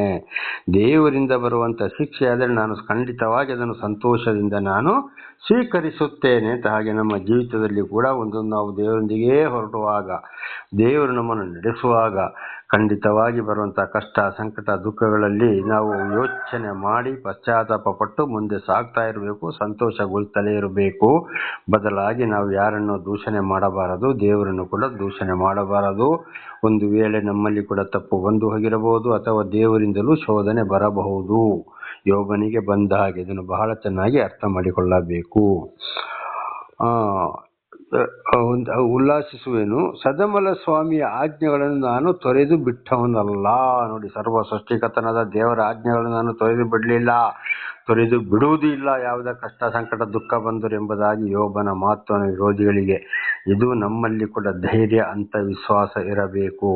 ಕೆಲವರು ಮನುಷ್ಯರನ್ನು ನಂಬ್ತಾರೆ, ದೇವರನ್ನು ಬಿಟ್ಟು ಬಿಡ್ತಾರೆ. ಖಂಡಿತವಾಗಿ ಮನುಷ್ಯರನ್ನು ನಂಬಬಾರದು. ಅವರು ಮೂಗಿನಲ್ಲಿ ಉಸಿರಾಡೋರನ್ನ ಎಂದಿಗೂ ನಂಬಬಾರದು ಎಂಬುದಾಗಿ ಯೆಶಾಯ 2ನೇ ಅಧ್ಯಾಯ 22ನೇ ವಚನದಲ್ಲಿ ನಾವು ಇದನ್ನು ಓದುತ್ತೇವೆ. ಯಾಕೆಂದ್ರೆ ಈಗ ಒಂಥರ, ಮತ್ತೆ ಒಂಥರ, ಇವತ್ತು ಒಂಥರ, ನಾಳೆ ಒಂಥರ, ಗಳಿಗೆಗೆ ಒಂಥರ, ಲಾಭ ಇದ್ರೆ ಒಂದು, ನಷ್ಟ ಇದ್ರೆ ಒಂದು, ಅವರವರ ಲಾಭಕ್ಕಾಗಿ ಏನೇನೋ ಮಾತನಾಡ್ತಾರೆ. ಇವತ್ತು ಕೂಡ ದೇವಮಾನವರು, ಪೂಜಾರಿಗಳು, ಅವರು ಇವರು ಅಂತ ಹೇಳಿಕೊಂಡು, ಮಠಾಧೀಶರು, ಬ್ರಾಹ್ಮಣರು, ಆ ಪೂಜಾರಿ, ಈ ಪೂಜಾರಿ, ಆ ಗುರು, ಈ ಋಷಿ ಅಂತ ಹೇಳ್ಕೊಂಡು ನಾನಾ ರೀತಿಯಲ್ಲಿ ಏನೇನು ಮಾಡ್ತಾರೆ, ಯಾವ ರೀತಿ ಅನ್ಯಾಯ ಮಾಡ್ತಾ ಇದೆಲ್ಲವನ್ನು ನಾವು ಟಿವಿಯಲ್ಲಿ, ಮೊಬೈಲ್, ದಿನಪತ್ರಿಕೆಯಲ್ಲಿ ಕೂಡ ನೋಡೋರಾಗಿದ್ದೇವೆ. ಆದ್ದರಿಂದ ನಮ್ಮ ಭರವಸೆ ಯಾರಲ್ಲಿರಬೇಕು? ದೇವರಲ್ಲಿರಬೇಕು. ದೇವರ ನಾಮಕ್ಕೆ ಸ್ತೋತ್ರವಾಗಲಿ. ನಾನು ತೊರೆದು ಬಿಟ್ಟವನಲ್ಲ. ಯಾವುದೇ ಕಷ್ಟ, ಸಂಕಟ, ದುಃಖ ಬಂದರೂ ಕೂಡ ದೇವರಿಂದ ಉಪಕಾರವನ್ನು ಪಡೆದು ನಮ್ಮನ್ನು ನಡೆಸ್ತಾ ಇದ್ದಾರೆ ಅಂತ ಗೊತ್ತಾದ ಮೇಲೆ ನಾವು ದೇವರಿಂದ ಹಿಂದೆ ಸರಿಯಬಾರದು. ಸತ್ತರು ಸಾಯಲಿ, ಬದುಕಿದ್ರೆ ಬದುಕಲಿ, ದೇವರೇ ಎಲ್ಲವೂ ನಿನ್ನ ಪ್ರೀತಿ ಏನಿದೆಯಪ್ಪ ಅದರಂತೆ ನಡೆಸು ಅಂತೇಳಿ. ನೋಡಿ, ಯೇಸ್ವಾಮಿ ಅನ್ನೋದು ಕೂಡ ಶಿಲುಬೆಗೆ ಏರ್ಸಕ್ಕೆ ಒಂದು ದಿವಸಕ್ಕೆ ಮೊದಲು ಗೆತ್ಸೆಮನೆ ತೋಪಿನಲ್ಲಿ ಹೋಗಿ ಪ್ರಾರ್ಥಿಸಿದಾಗ ಯೇಸ್ವಾಮಿ ಒಂದು ಪ್ರಾರ್ಥನೆ ಮಾಡ್ತಾರೆ. ಅಲ್ಲಿ ನಿನ್ನ ಚಿತ್ತವಾದರೆ ಈ ಕಷ್ಟದ ಕೊಡವು ನನ್ನಿಂದ ತೊಲಗಿ ಹೋಗಲಿ, ಆದರೂ ನಿನ್ನ ಚಿತ್ತದಂತೆ ನೆರವೇರಿ. ಅಂದ್ರೆ ಬಹಳ ಶಿಕ್ಷೆಯನ್ನು ಅನುಭವಿಸಬೇಕು, ಶಿಲುಬೆಯ ಮರಣ ಮೊದಲೇ ಗೊತ್ತಿದೆ. ಇದು ನಮ್ಮ ಜೀವಿತಕ್ಕೂ ಕೂಡ ಒಂದು ಉದಾಹರಣೆ. ಹಾಗೆ ನಾವು ಕೂಡ ದೇವರೊಂದಿಗೆ ಜೀವಿಸಕ್ಕೆ ಹೊರಟ ಮೇಲೆ, ದೇವರಿಂದ ಕರೆಯಲ್ಪಟ್ಟ ಮೇಲೆ, ದೇವರು ನಡೆಸ್ತಾ ಇರುವಾಗ ಖಂಡಿತವಾಗಿಯೂ ಏನಾದರೂ ಅದಕ್ಕೆ ಪ್ರಕಟಣೆ ಗ್ರಂಥದಲ್ಲಿ ಕೂಡ ಇದನ್ನು ಆಗಾಗ ನಾವು ನೋಡ್ಕೊಂಡಿದ್ದೇವೆ. ಸಾಯಬೇಕಾದರೂ ನಂಬಿಕಸ್ಥನಾಗಿರು ಅಂತೇಳಿ. ಇದೇ ನಂಬಿಕೆ ಯೋಬನಲ್ಲಿಯೂ. ಹಾಗೆ ನಾವು ಕೂಡ ದೇವರ ಆಜ್ಞೆಗಳನ್ನು ಬಿಟ್ಟು ಜೀವಿಸಬಾರದು. ದೇವರ ನಾಮಕ್ಕೆ ಸ್ತೋತ್ರವಾಗಲಿ. ಹಲ್ಲೆಲೂಯಾ. 11ನೇ ವಚನ. ನನ್ನ ಬಲವು ಎಷ್ಟರದು, ನಾನು ಹೇಗೆ ಕಾದುಕೊಳ್ಳಲಿ? ನನ್ನ ಅಂತ್ಯ ಸ್ಥಿತಿಯೇನು, ನಾನು ತಾಳ್ಮೆಯಿಂದ ಇರುವುದು ಏಕೆ? ನನ್ನ ಬಲದಿಂದ ನಾನು ಏನೂ ಮಾಡಲಿಕ್ಕಾಗಲಿಲ್ಲ. ನನ್ನ ಅಂತ್ಯ ಸ್ಥಿತಿಯೇನು, ನಾನು ತಾಳ್ಮೆಯಿಂದ ಇರುವುದೇಕೆ? ಆಗ ಯೋಬ ಹೇಳ್ತಾನೆ, ನನ್ನ ಎಲ್ಲಾ ಬಲವು ಇದನ್ನು ಸಹಿಸಿಕೊಳ್ಳುವುದು, ತಾಳ್ಮೆಯಿಂದ ಇರಲು ಕಾರಣ ಯಾರು? ದೇವರೇ ಅಂತ ಹೇಳುವಂತ ಅರ್ಥವನ್ನ ಯೋಬ ಸೂಚಿಸ್ತಾನೆ ಅಲ್ಲಿ. ಹಾಗೆ ನಮಗೆ ಕೂಡ ಬರುವಂತಹ ಕಷ್ಟ, ಸಂಕಟ, ದುಃಖಗಳನ್ನು ಸಹಿಸಿಕೊಳ್ಳಲು, ಆ ಸಮಯದಲ್ಲಿ ಶಾಂತಿ ಬರಲು, ವಿರೋಧಿಗಳೊಂದಿಗೂ ಶಾಂತಿಯಿಂದ ಇರಲು ಪ್ರತಿ ಒಂದು ದೇವರ ಸಹಾಯ ಇಲ್ಲದೆ ನಾವು ಏನು ಮಾಡಲು ಸಾಧ್ಯವಿಲ್ಲ. ಆಗ ನಾವು ಯಾರಲ್ಲಿ ಆತುಕೊಂಡಿರಬೇಕು? ದೇವರಲ್ಲಿ ಆತುಕೊಂಡಿರಬೇಕು. ಕಷ್ಟ ಬಂತು ಅಂತೇಳಿ ಮನುಷ್ಯರ ಮೇಲೆ ಭರವಸೆ, ಲೋಕದವರ ಮೇಲೆ ಭರವಸೆ, ದೇವರನ್ನು ಬಿಟ್ಟು ಹೋಗುವುದು ಖಂಡಿತವಾಗಿ ಅಲ್ಲ. ಆ ರೀತಿ ಆದರೆ ಮತ್ತೆ ಮತ್ತೆ ಬಹಳ ಶಿಕ್ಷೆಯನ್ನು ಅನುಭವಿಸಬೇಕಾಗ್ತದೆ. ಇದು ಇಬ್ರಿಯರಿಗೆ 6ನೇ ಅಧ್ಯಾಯ 4ರಿಂದ 8ರವರೆಗೆ ಓದುವಾಗ ಪ್ರಕಟಣೆ 21:8, ಮತ್ತಾಯ 3:10 ಮತ್ತು 12, ಮತ್ತಾಯ 13, 24, 25ನೇ ವಚನದ ಅಧ್ಯಾಯದಲ್ಲಿ ಓದುವಾಗ ಬಹಳ ಶಿಕ್ಷೆಯನ್ನು ನಾವು ಒಡಂಬಡಿಕೆಯಲ್ಲಿ ಕೂಡ ಇದನ್ನು ಕಾಣಬಹುದು. ಎಂತೆಂತೂ ಅರಸರುಗಳನ್ನೆಲ್ಲ ದೇವರು ಸ್ವೀಕಾರ ಮಾಡಿದ್ರು, ಅರಸನನ್ನಾಗಿ ಮಾಡಿದ್ರು. ಕೊನೆಗೆ ಅವರು ಲೋಕದ ವಿಷಯಕ್ಕೆ ಹೋದರು, ಬಹಳ ಶಿಕ್ಷೆಯನ್ನು ಅನುಭವಿಸಿದ್ರು. ಹೌದು, ಅವರು ಮಾತ್ರವಲ್ಲ, ಅವರ ಮಕ್ಕಳ ಮೇಲೆ ಕೂಡ ಇದು ಬಂದು ಹೋಯಿತು. ಅದಕ್ಕೆ ಹೆತ್ತ ತಂದೆಯ ದೋಷ ಫಲ 3-4 ಮಕ್ಕಳ ತಲೆಮಾರಿಗೆ ತಾಯಿಯ ಪಾಪ ಅಳಿದು ಹೋಗದಿರಲಿ ಅಂತ ಕೂಡ ಯೇಸುಸ್ವಾಮಿಯ ಮಾತು ಬೈಬಲಲ್ಲಿ ಬರೆಯಲ್ಪಟ್ಟಿದೆ. ದೇವರ ನಾಮಕ್ಕೆ ಸ್ತೋತ್ರವಾಗಲಿ. ಹಲ್ಲೆಲೂಯಾ. 12ನೇ ವಚನ. ನನ್ನ ಬಲವು ಕಲ್ಲಿನ ಬಲವೋ, ನನ್ನ ಶರೀರವು ತಾಮ್ರದ್ದೋ? 11. 13. ನನ್ನಲ್ಲಿ ಏನು ಸಹಾಯವಿಲ್ಲವಲ್ಲ, ನನ್ನ ಸಾಮರ್ಥ್ಯವು ತೊಲಗಿ ಹೋಗಿದೆ. ನನಗೆ ಈ ರೀತಿ ಒಂದು ಶಾಂತಿ, ಸಮಾಧಾನ, ಬಲ ಕಲ್ಲಿಂದೋ ಅಥವಾ ತಾಮ್ರದ್ದೋ? ನನ್ನಲ್ಲಿ ಏನೂ ಸಹಾಯವಿಲ್ಲವಲ್ಲ, ನನ್ನ ಸಾಮರ್ಥ್ಯ ತೊಲಗಿ ಹೋಗಿದೆ. ಆಗ ನನಗೆ ಯಾರಿಂದ ಬಂತು ಇಂಥ ಒಂದು ಧೈರ್ಯ, ಶಾಂತಿ, ಸಮಾಧಾನ? ದೇವರಿಂದಲೇ ಬಂತು ಅಂತೇಳಿ ಹೇಳ್ತಾ ಇದ್ದಾನೆ ಯಾರು? ಯೋಬ. ಹಾಗೆ ನಮಗೂ ಕೂಡ ಪ್ರತಿ ಒಂದು ಬಲ, ಶಾಂತಿ, ಸಮಾಧಾನ ಬರುವಂಥದ್ದು ಒಬ್ಬ ವಿರೋಧಿಗಳಿಗೂ ತಕ್ಕಾದ ಉತ್ತರವನ್ನು, ಯಾರಿಗೆ ತಕ್ಕಾದ ಉತ್ತರವನ್ನು ಕೊಡಬೇಕು ಅಂತ ಜ್ಞಾನ ಬರುವುದು ಕೂಡ ಒಂದು ಪ್ರತಿ ಒಂದು ಬಲ ಕೂಡ ಕೊಡುವಂಥವ್ರು ಯಾರಾಗಿದ್ದಾರೆ? ದೇವರಾಗಿದ್ದಾರೆ. ಹಾಗೆ ನಾವು ದೇವರನ್ನು ಬಿಟ್ಟು ಯಾವುದೇ ಕಾರ್ಯ ಮಾಡಲು ಸಾಧ್ಯವಿಲ್ಲ. ಯೋಬನ ಒಂದು ಧೈರ್ಯ, ಮಾತು, ನಂಬಿಕೆ ಕೂಡ ನಮ್ಮಲ್ಲಿ ಇರಬೇಕಾದ್ರೆ ದೇವರನ್ನೇ ಆತುಕೊಳ್ಳಬೇಕು, ಯೋಬನ ಹಾಗೆ. 14ನೇ ವಚನ. ಒಬ್ಬನು ಮನಗುಂದಿ ಸರ್ವಶಕ್ತನ ಮೇಲಣ ಭಯಭಕ್ತಿಯನ್ನು ಬಿಡುವನಾಗಿದ್ದರೂ ಅವನ ಮಿತ್ರನು ಅವನಿಗೆ ದಯೆ ತೋರಿಸತಕ್ಕದ್ದು. ಒಬ್ಬನು ಮನಗುಂದಿ ಸರ್ವಶಕ್ತನ ಮೇಲಣ ಭಯಭಕ್ತಿಯನ್ನು ಬಿಡುವನಾಗಿದ್ದರು ಅವನ ಮಿತ್ರನು ಅವನಿಗೆ ದಯೆ ತೋರಿಸತಕ್ಕದ್ದು. ನೋಡಿ, ಈಗ ಒಬ್ಬೊಬ್ಬರಲ್ಲಿ ದೇವರು ಆದುಕೊಂಡವರಲ್ಲಿ ಹೀಗೆ ಯೋಬನಾಗಿ ಯಾವ್ದಾದ್ರು ಕಷ್ಟ, ಸಂಕಟ, ದುಃಖ ಬಂದರೂ ಅವನು ದೇವರಿಂದ ದೂರ ಹೋಗುವುದಾದರೂ, ದೇವರಿಂದ ಆದುಕೊಂಡವರು ಅವರಿಗೆ ದೇವರ ವಿಷಯವನ್ನ ಸರಿಯಾಗಿ ತಿಳಿಸಿ ವಿವರಣೆ ಮಾಡಿ ಅವರಿಗೆ ಬಲ ಕೊಟ್ಟು ದೇವರ ವಿಶ್ವಾಸದಲ್ಲಿ ನಡೆಯೋ ಹಾಗೆ ಮಾಡಬೇಕು ಅಂತ ಹೇಳ್ತಾನೆ ಯೋಬ. ಅವರನ್ನು ಬಿಡಬಾರದು ಅಂತ ಸೈತಾನ ಮಾಡಿರ್ಬೋದು, ಅಥವಾ ಅವನು ಬೇಸರದಿಂದ ಅವನು ದೇವರಿಂದ ದೂರ ಹೋಗ್ಬೋದು. ಆದರೆ ಏನು ಮಾಡಬೇಕು? ಅವನಿಗೆ ದೇವರ ವಿಷಯದಲ್ಲಿ ಧೈರ್ಯ ತುಂಬಿ ವಚನವನ್ನ ಹೇಳಿ ದೇವರ ಆಶೀರ್ವಾದವನ್ನು ತೋರಿಸಿ, ಯಾಕೆ ಈ ರೀತಿ ಕಷ್ಟ, ಸಂಕಟ, ದುಃಖ ಬಂತು ಅಂತೇಳಿ ಅವನ ಕೂಡ ಅಲ್ಲಿ ಏನು ಮಾಡಬೇಕು? ದಯ ತೋರಿಸಬೇಕು. ಅಂಥವರನ್ನ ದೇವರು ನಮ್ಮ ಕೈಗೆ ಕೊಡುವರಾಗಿದ್ದಾರೆ. ಉದಾಹರಣೆಗೆ ನಮ್ಮ ಒಂದು ಸಹೋದರನು ಕೂಡ ಒಂದು ಹೆಂಡತಿಯಿಂದ, ಅವನ ಅಣ್ಣ ತಮ್ಮಂದಿರಿಂದ ಕಷ್ಟಗಳು ಬಂದಾಗ ಫೋನ್ ಮಾಡಿ ಸ್ವಲ್ಪ ದಿವಸ ದೂರವಾಗಿದ್ದ ನನ್ನ ಮುಖಾಂತರ ದೇವರು ಸರಿಯಾದ ಉತ್ತರವನ್ನು ಕೊಟ್ಟರು, ಧೈರ್ಯವನ್ನ ಕೊಟ್ಟರು. ಹೀಗೆ ಮಾಡು, ಹೀಗೆ ಮಾಡಪ್ಪ, ನೀನು ಈ ರೀತಿ ಅವರಲ್ಲಿ ತಾಳಿಕೊಂಡು ಹೋಗು, ಅವರೇ ನಿನಗೆ ಶರಣಾಗ್ತಾರೆ ಎಂಬುದಾಗಿ ನನ್ನ ಮೂಲಕ ಸಹೋದರನಿಗೆ ತಿಳಿಸಿದಾಗ ಅದೇ ರೀತಿ ನಡ್ಕೊಂಡು ಅವನು ಬಲ ಹೊಂದಿದ. ದೇವರ ನಾಮಕ್ಕೆ ಸ್ತೋತ್ರವಾಗಲಿ. ಇವತ್ತು ಕೂಡ ಏನಾದರೂ ಸ್ವಲ್ಪ ಗಲಿಬಿಲಿ ಆದರೆ, ವಿಚಾರ ಬೇಕು ಅಂತಾದರೆ ತಕ್ಷಣ ಫೋನ್ ಮಾಡಿ ವಿಷಯವನ್ನ ತಿಳಿದುಕೊಳ್ಳುವವನಾಗಿದ್ದಾನೆ. ಇದಾಗಿದೆ ದೇವರು ಪ್ರೀತಿಸುವವರನ್ನು ನಡೆಸುವುದು ಹೀಗೆ. ಅದಕ್ಕೆ ಅಪೊಸ್ತಲರಾದ ಪೌಲರು ಹೇಳ್ತಾರೆ, ದೇವರಿಂದ ಆದುಕೊಂಡವರು ಕೇಳಿ ಕೇಳಿ ತಿಳಿದುಕೊಳ್ಳುತ್ತಾರೆ ಎಂಬುದಾಗಿ. ಕೇಳಿ ಕೇಳಿ ತಿಳಿದುಕೊಳ್ಳುತ್ತಾರೆ ದೇವರ ವಿಷಯವನ್ನು. ಆಗ ಏನು ಮಾಡಬೇಕು? ನಾವು ಅಂಥವರನ್ನು ಅರಿತುಕೊಂಡು ಅಂಥವರಿಗೆ ಸರಿಯಾದವರಿಗೆ ಬಲ ತುಂಬಬೇಕು, ಹೊರತು ಅವರನ್ನು ದೂಷಣೆ ಮಾಡಬಾರದು ಅಂತ ಯೋಬ ಹೇಳ್ತಾ ಇದ್ದಾನೆ. ಇದು ನಮ್ಮ ಜೀವಿತದಲ್ಲಿ ಇದು ಕೂಡ ನೆರವೇರಬೇಕು. 15ನೇ ವಚನ. ನನ್ನ ಸಹೋದರರಾದರೋ ತೊರೆಯ ಹಾಗೂ ಪ್ರವಾಹ ಹಾಗೆ ಹಾದು ಹೋಗಿ ಬತ್ತಿದ ಹಳ್ಳದ ಹಾಗೆ ದ್ರೋಹಿಗಳಾಗಿದ್ದಾರೆ. ನೋಡಿ, ಈ ವಿರೋಧ ಮಾತನಾಡೋರು, ಹೀಯಾಳಿಸೋರು, ಅವ್ರು ಏನಾಗಿದ್ದಾರೆ? ತೊರೆಯ ಹಾಗೆ, ಅಂದ್ರೆ ಇವು ದೊಡ್ಡದಾಗಿ ನೀರು ಬಂದಾಗ ನೀರಿನ ಮೇಲೆ ನೊರೆ ಬರ್ತದೆ, ಕಡೆಗೆ ನೊರೆ ಇಲ್ಲದೆ ಮಾಯವಾಗಿ ಹೋಗ್ತದೆ. ಅದೇ ರೀತಿ ಪ್ರವಾಹ ಹಾದು ಹೋಗಿ ಬತ್ತಿದ ಹಳ್ಳದಾಗ ಒಂದ್ಸಲ ಪ್ರವಾಹ ಬರ್ತದೆ, ಬತ್ತಿ ಹೋಗ್ತದೆ, ಕಡೆಗೆ ಬರೀ ಒಣ ನೆಲ ಕಾಣುವುದು. ಇದೇ ರೀತಿ ವಿರೋಧಿಗಳು ಯಾವ ರೀತಿ ಮಾತಾಡ್ತಾರೋ ಅವರು ಸ್ವಲ್ಪ ದಿವಸ ಮಾತಾಡ್ತಾರೆ, ಅವರು ಸಮಯ ಇರುವವರೆಗೆ, ಆಮೇಲೆ ಅವರು ಸರ್ವನಾಶವಾಗ್ತಾರೆ. ವಿರೋಧವಾಗಿ ಮಾತನಾಡುವವರು, ವಿರೋಧವಾಗಿ ನಮ್ಮನ್ನು ಹಾಳು ಮಾಡುವವರು ಎಂಬುದಾಗಿ ಯೋಬನು ತಿಳಿಸ್ತಾ ಇದ್ದಾನೆ. ಇದು ಕೂಡ ನನ್ನ ಜೀವಿತದಲ್ಲಿ ನೆರವೇರಿ ಹೋಗಿದೆ, ಈಗಲೂ ನೆರವೇರ್ತಲೇ ಇದೆ.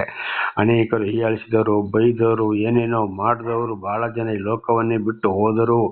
ಈಗಲೂ ಶಿಕ್ಷೆಯಲ್ಲಿ ಕೂಡ ನರಳಾಡ್ತಲೇ ಇದ್ದಾರೆ.